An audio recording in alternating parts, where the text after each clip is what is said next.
That's cute. From the very first time you see it, you know, you've got the beautiful music, it sets the scene, something's happening, something's coming towards you. Right, how modern is this?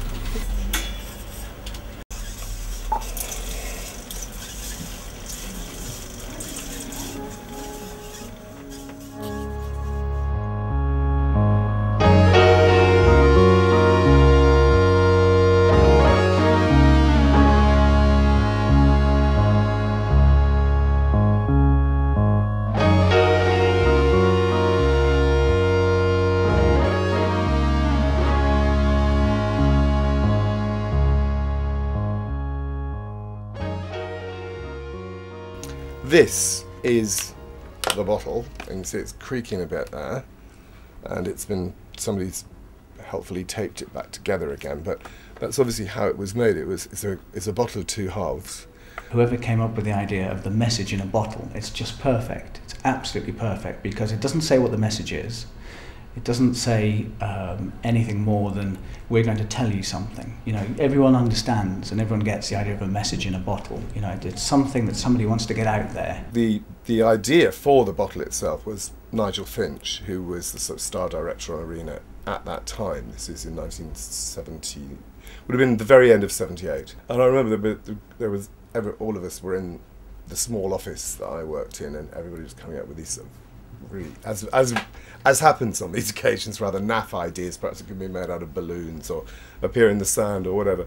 And Nigel just said, like, you know, eureka! Imagine it said Arena in a bottle coming towards you, and then everybody went, yeah, okay. And then he walked out of the room. I think, in all honesty, you can tell that it's an old sequence. I think you can, because it's done for real. It's shot on film, possibly 16mm film. I'm not entirely sure. And it has the look and feel of something which is, I wouldn't say 30 years old, but it's definitely from another time. It was actually shot in a tank, which was about 3 or 4 feet deep, I suppose, and about 15 feet square, with the backdrop behind it of the stars and the moon.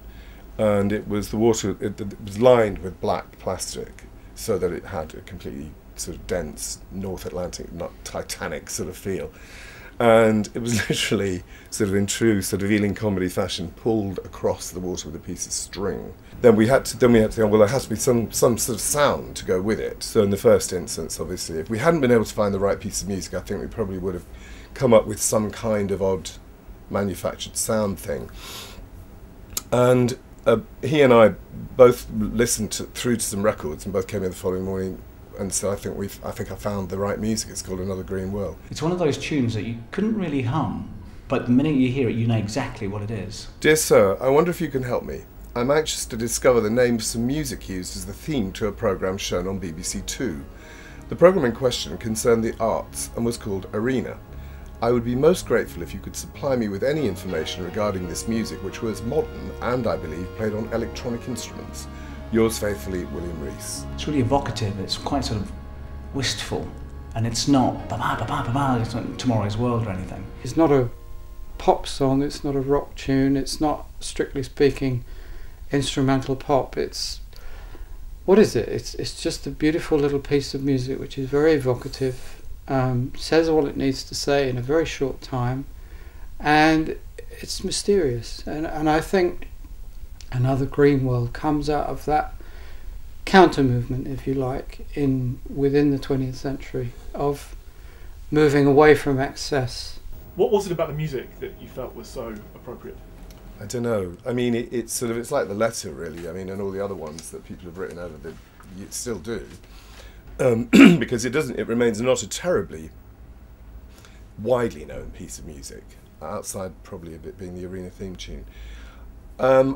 I suppose it sounded otherworldly, and that was more important to us. Obviously it sounded chic, but I think that was less important than, I think, the aspiration that we've really had throughout the whole history of Arena, is to do something that either achieves or aspires towards some kind of magic.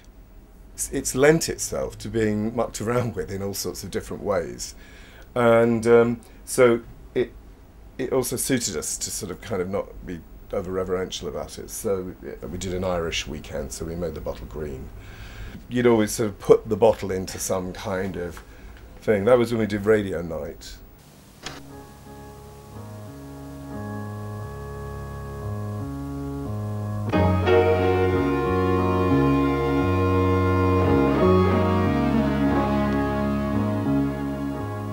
This is BBC Two with Radio 4, Arena Radio Night, with Peter Cook as the body and soul of television, Josie Lawrence as the spirit of radio, and me, Peter Donaldson, as the announcer.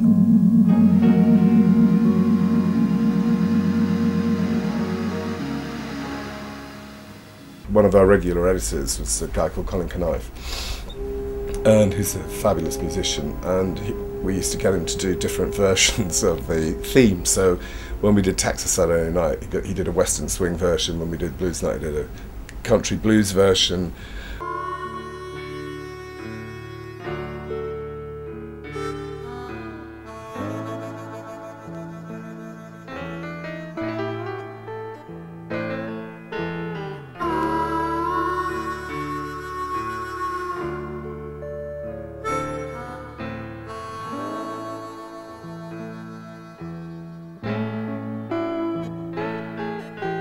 And the other great one is we had a spin-off series called Rhythms of the World, which dealt with world music in the early 80s and late 80s and early 90s. And Dennis Bovell did a fantastic ska version with Rico playing the trombone.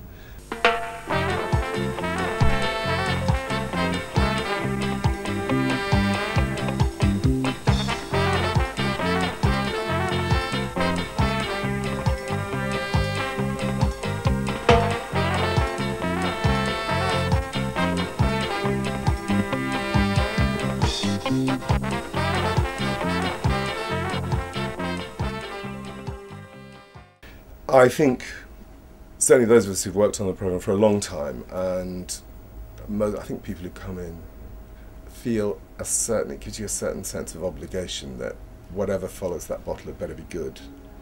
So it's a disciplining item as well, I think, as well as a recreational one.